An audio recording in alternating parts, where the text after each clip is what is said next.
Hi guys, Mark O'Hare here for We Love Betting. It's Thursday morning. I've got a pretty busy couple of days coming ahead, so no time to write a piece for the website. So instead, I'm giving you the Football League best bets for the weekend in video format. Hope that's okay. So without further ado, we'll start in the Championship game between Cardiff and MK Dons on Saturday. Now I've had my doubts. I've expressed my doubts and laid into Cardiff a few times on the site and about their promotion push. I actually put them up to finish in the bottom half in the mid-term review. Um, but fair play to Russell Slade. He seems to have turned the corner and kept his job despite plenty of questions being asked after that FA Cup defeat to Shrewsbury on home soil. He's actually switched formation from his tried and trusted 4-4-2 to a 4-2-3-1, playing Anthony Pilkington up front, and it seems to have rejuvenated the team. They've won two, drawn one, and lost none against Wolves, Rotherham, and Huddersfield in the last three games, scoring goals. And that's despite selling Joe Mason, Kenwyne Jones, Tony Watts loan expiring as well, and the transfer embargo.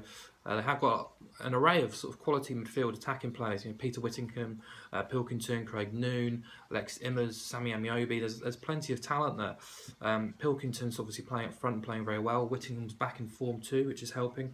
They signed Tom Lawrence on loan, as well as a player from the Danish league, Kenneth Sahore, I think is how you pronounce it. Comes with a big reputation. Supposed to be Kenwyne Jones's replacement. So whether they go back for a more direct style in a 4-4-2 this weekend, it remains to be seen. But anyway, at home they've won 7, drawn 6, and lost 1. That defeat came against the league leaders Hull. If you take on their record against teams below them in the table, it's 1-6, drawn 4, lost none. And that's 5 and 10 clean sheets as well in the Welsh capital. Obviously, Sean Morrison's ongoing injury is a bit of a concern. They've only kept 1 clean sheet in 8 without him, but I think Matt Connolly and Bruno Manga are more than capable of controlling this MK Dons team. I backed the Dons to obviously go down at the start of the season. My feelings haven't really changed either. I don't think they've got enough to survive despite the battles going on down at the bottom of the table. They rank 14th in the home table. If you look at their away record, they're second worst. Actually, if you take results out of the equation against teams below them in the table, they've actually drawn 3, lost 8 of 11 games, failed to score in 7 of those, and conceded at least twice in 7 of those as well.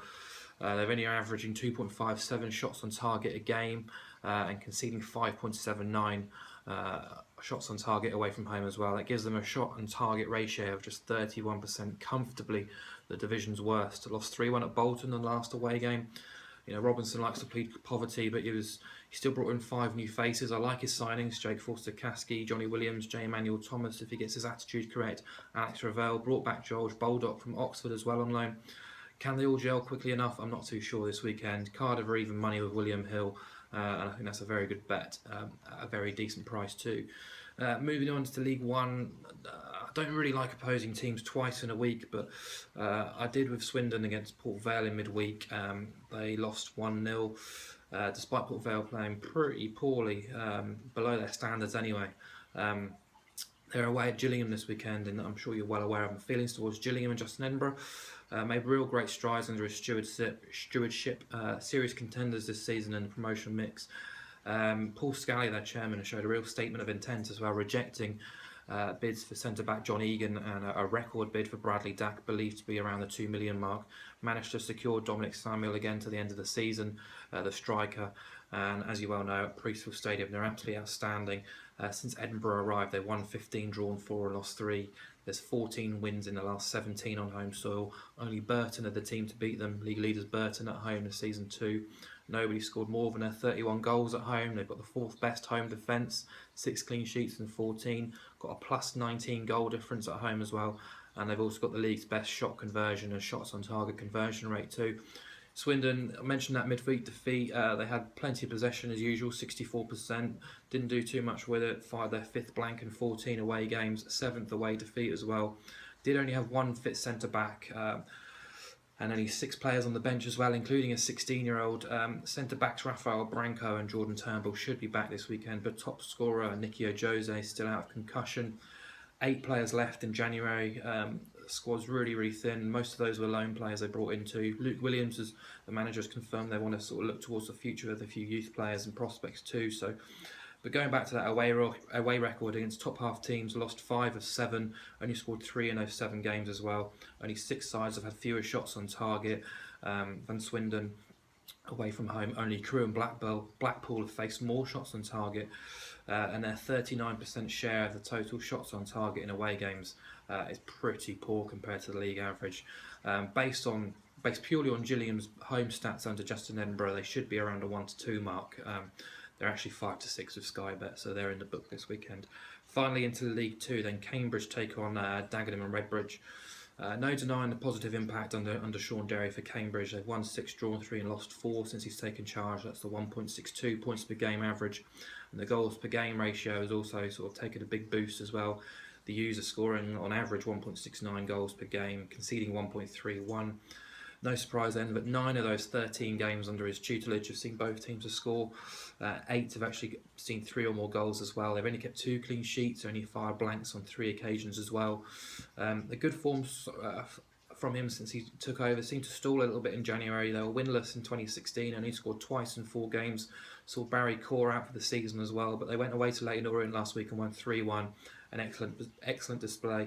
Jimmy Spencer, a striker, was on loan, was on the bench for that game as well. And Derry seems to have options across the board. He's still looking to hopefully tie up longer term deals for a young trio of loan players at fullback and central midfield this week, so have to see how that goes. But either way, both teams to score here is 5 to 6 of Bet Victor, and the trends under Sean Derry, and since the start of the season, are very strong. Since the start of the season, it's landed in 18 of their 29 games and 11 of 14 at the Abbey. I've mentioned loads of times Dagenham's excellent ability to score goals away from home. I went back to 2013-14 and they've actually scored in 48 of 60 away games in the league. Both teams to score has actually won on 40 occasions. That's 67% of matches, as well as 11 of their 14 away this season too. Didn't have a game last week because of the FA Cup, so John Still would have had them out on the training paddock working hard. They've only kept 1 away clean sheet this season. They've got the second worst defence. Only Barnet, Stevenage and Crawley have faced a higher average of shots on target when playing away from home as well. They've hit 7 straight winners in the over 2.5 goals market. Cambridge, their last 7 at home, have seen both teams to score.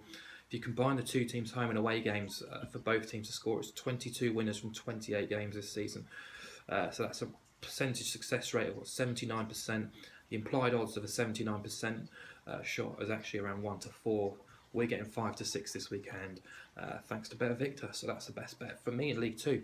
So Cambridge, Dagenham, both teams to score at 5 to 6 with Bet Victor. Gilliam at 5 to 6 with Sky Bet to beat Swindon, and Cardiff at even money with William Hill to beat MK Dons. Good luck.